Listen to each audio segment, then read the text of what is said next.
แต่ว่าที่ฝึกหัดให้ทุกคนนี่คือการทรงฌานเจริญฌานโดยอานาปานสติที่พระพุทธเจ้าเว้าดูที่สุดก็คืออานาปานสติปฐมฌานทุติยฌานว่าปฐมฌานวิตกเนี่ยเป็นผู้มีสติรู้อยู่หายใจเข้าหายใจออกเนี่ยประคองเอาไว้อย่าไปคิดถึงสิ่งอื่นนอกจากทำความรู้สึกอยู่กับลมหายใจเข้าและออกอาการปิติก็เกิดขึ้นเนี่ยนั่นแหละจิตก็ร่วมเป็นกุศลเรียกว่าเอกคตาจิต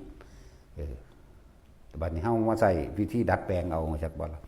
เฮาสิดัดแปลงเอาเฉพาะเฮาต้องสร้างกรรมฐานขึ้นมาอันหนึ่งโดยอาศัยอาการปิติมาเป็นเครื่องยืนยันว่าตัวเองนี่อยู่ในขั้นปฐมฌานรู้ลมมีความรู้สึกอยู่กับลมหายใจเขาออกแล้วเอาอาการปิติมาไว้ตรงกลางระหว่างคิ้วหรือกลางหน้าผากจุดเริ่มต้นมันแหลกมันอยู่ในกลางวางคิ้ว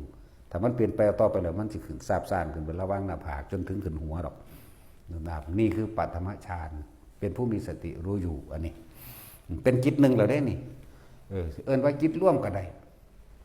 ร่วมตัวมันทำความรู้สึกตัวทั่วพร้อมอยู่ในกายเพียงอันหนึ่งกายเวทนาจิตเวทนากายเรียกว่าเป็นผู้มีสติรู้อยู่บัด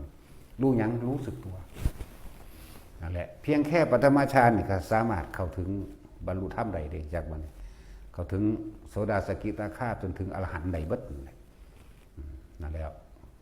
แต่ถ้ามันมีกำลังของมันแล้วมันก็สิ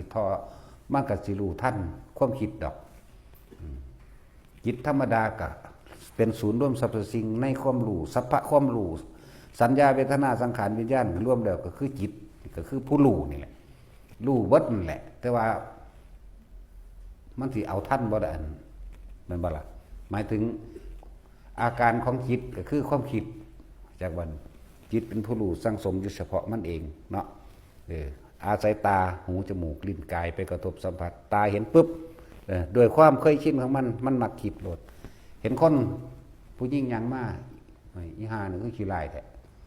อันนี้คืองามแท้นี่เห็นบ่ความคิดออกละจิตเลยเป็นผู้คิดผู้นึกผู้ปรุงผู้แต่งมันบรรลุโตแล้วเด่นจากบ่นี่ฟังดีๆเด้อมันบรรลุสึกโตแล้วเด้แต่เฮาอยู่กับลมหรือกับอุณาลมไปนี่เฮายังรู้สึกตัวเองอยู่ความรู้สึกเฮาไม่ไปพอใจและไม่พอใจบุคคลผู้อื่นแล้วเด้นี่แหละวิธีดับมันก็เลยแล้วก็เลยต้องเอาความรู้สึกตัวไว้มาเป็นตัวเตือนตัวเองความรู้สึกของคนมีอยู่3อย่างสุขเวทนาคือความพอใจทุกขเวทนาคือความไม่พอใจและอุเบกขาเวทนานี่แต่คนบ่สามารถที่เข้าใจคนทั้งหลายบ่เข้าถึงความรู้สึกที่เป็นอุเบกขาเป็นจังได๋นอเพราะว่ามันส่วนมากมันบ่เคยอุเบกขาเนาะมันมีแต่รักคนนั้นเกลียดคนนี้พอใจมั่งพอใจหมาตัวนั้นบ่พอใจหมาตัวนี้สั่งผู้นั้นสั่งผู้นี้สั่งร้อนสั่งหนาวพอใจกับแนวอื่นๆกับบ่พอใจกับแนวอื่นมันเลยออกจากความรู้สึกตัวปัจจุบันนี้แต่เฮาอยู่ในความรู้สึกตัวนะจุดใดจุดหนึ่งจุดเดียวเฮานี่เป็นอุเบกขาจนทำให้บ่อยทำให้มากจนเกิดความเคยชินแล้วเมื่อมันชินแล้วเฮาสิจับความคิดเท่าใดเองจากบันในเมื่อมีความรู้สึกตัวอยู่เป็นอุเบกขาเป็นดุจว่านายประตูทวารหรือยามเฝ้าจับผิดความคิดตัวเองบ่ให้มันออกให้มันมีเฉพาะความรู้สึกตัวนี้ถ้ามันไปปุ๊บมึงไปคิดถึงเขาแล้วเนาะดึงกลับมาล้มใหม่เกิดขึ้นใหม่ปั๊บนั่นแหละดับมาคิดไปหาคนนั่นคิดไปหาคนนี่บุคคลนั่นต่างๆนานาสารพัดบุคคลคิดไปถึงสัตว์ต่างๆสารพัดสัตว์คิดถึงสิ่งของนั่นนี่เรื่องเล่าต่างๆสารพัดเรื่องความรู้สึกเข้าสิออกจากว่านี่ออกไปพอใจไปมีความสุขพอใจยินดีพอใจกับเรื่องนั้นผู้นั้นไม่พอใจกับคนผู้นั้นผู้นี้เห็นบ่นี่อุเบกขาบ่มีเลยแต่เฮาจนทำให้บ่อยทำมากทำให้ชินเกิดความเคยชินอยู่ในความรู้สึกให้กายมันสิจับความคิดได้บ่นี่มึงไปแล้วเนาะกลับมามึงไปแล้วเนาะกลับมาเฮาสิจับความคิดได้เมื่อกี้มึงคิดถึงไผหยุดทันทีเด้นั่นแหละทุกคนต้องฝึกเอาเด้อถามว่าคิดถึงผู้นี้ปุ๊บดึงขึ้นเองกลับปั๊บหลดมันชินแล้วจากบ้านนี้เพิ่นเอิ้นว่ารู้เท่ามั่งรู้ทันมั่งรู้ทันความคิดบ่แม่นรู้ทันอย่างอื่นกลับมาเอง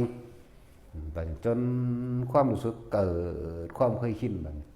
ชินแล้วเฮาสิเห็นสังขารุเปกขายาน สังขารคือความคิดเท่าเองบัดนี้จากบัดนี้ ความคิดทั้งหลายในล้วนแล้วถ้าคิดถึงเรื่องเก่าๆเสื่อเลื่อนว่าสัญญาเรื่องเก่าๆบุมีผู้ใดคิดถึงอนาคตใดดอกเพราะว่ามันท่านได้เกิดจากบ้าล่ะจิตแต่เรื่องเก่าๆเพื่อสิปรุงแต่งอยากให้มันเป็นแบบนั้นอยากให้มันเป็นแบบนี้บัดนี้เฮาหูท่านมันปุ๊บมันดับปุ๊บดับปุ๊บดับปุ๊บมาเรื่อยต่อไปต่อไปต่อมาครับเฮาเข้าใจความรู้สึกโตดีแล้วปล่อยความคิดไปแต่ความรู้สึกยังอยู่เข้าใจบ่ก็เลยเอ่นว่าสังขารุเปกขายานเห็นความคิดมันคิดไปแต่เราไม่ได้เป็นผู้คิดความคิดนั้นถูกรู้ถูกเห็นจากวันความรู้สึกมันบ่ออกจากกายเด้จากว่าจิตหนึ่งเพ่งอยู่ในอารมณ์ที่เป็นหนึ่งนี่แหละจิตหนึ่งผู้รู้หรือเป็นผู้มีสติสมบูรณ์สติสมบูรณ์อิ่มตัวก็ว่าสมาธิตั้งจิตตั้งมั่นก็ว่าตั้งมันอยู่นี่แหละจะไปตั้งมันตรงใดเอาผู้รู้ไว้เอาไว้นี่แหละรู้สึกโตนี่จากวันนี้เอาไว้หน้าผากเอาไว้หัวนี่แหละนั่นเป็นขั้นต่อไปที่มันจะเคลื่อนไปเองแต่ยังไงก็ช่างก็ขออยู่ในความรู้สึกตัวมันที่เข้ามายังไงก็ช่างบางคนก็น่วงอยู่หน้าผากนี่คิ้วกลางคิ้วบางคนก็หน้าผากหนาๆแน่ลึกๆนิ่มๆเย็นๆน่วงๆลึกๆบางคนก็ขึ้นหัวหรือมันต้องเคลื่อนไปเองของมันหรอกแต่ว่าเคลื่อนไปไหนก็ช่างให้รู้สึกตัวอยู่หน้าที่ตรงนั้นแหละบางคนก็มาวาบวีบยุดกระวังตามกลางอกนั่นแหละแม้ความคิดจะมีอยู่เกิดขึ้นอยู่ปล่อยเลย